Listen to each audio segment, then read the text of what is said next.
Today we're going to step back in time and explore a place where history is etched in stone and whispered by ancient trees. Tirzah Presbyterian Church in Waxhaw, North Carolina. While the church building itself holds centuries of stories, it's the cemetery that truly opens a window into the lives of those who shaped this community.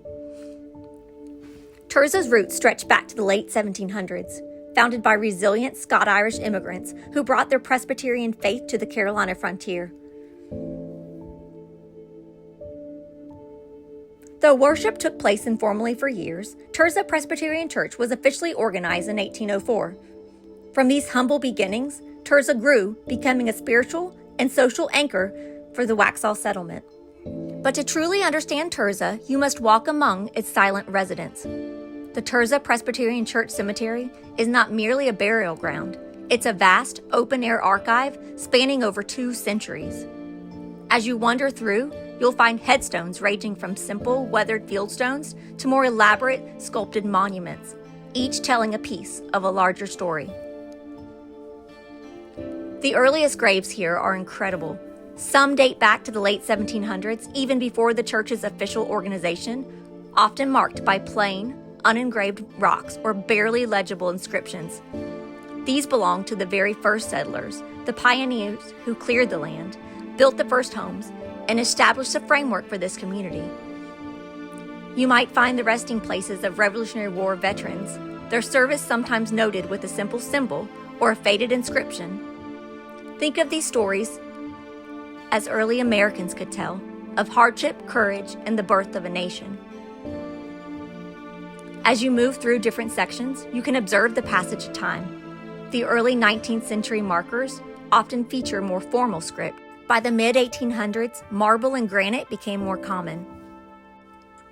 Here lies generations of local families, the Barrets, Steeles, Baucoms, and Belks, and so many others whose descendants still live in and around Waxhaw today.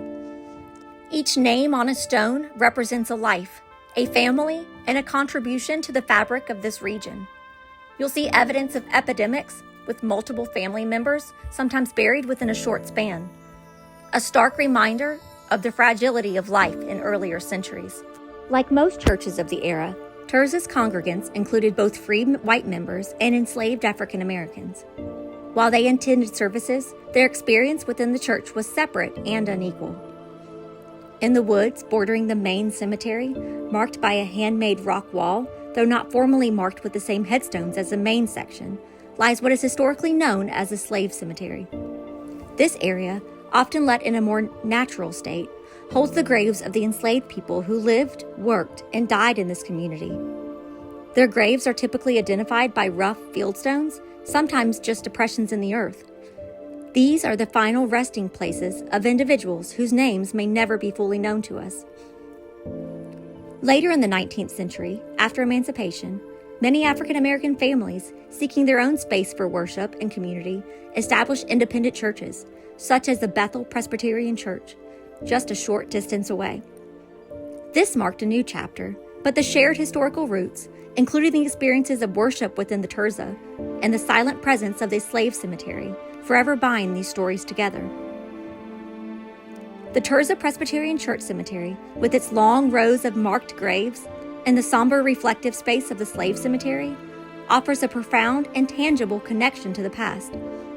It invites us not just to remember names and dates, but to contemplate their lives lived, the challenges faced, and the complex human stories that shaped Waxhaw into the community it is today.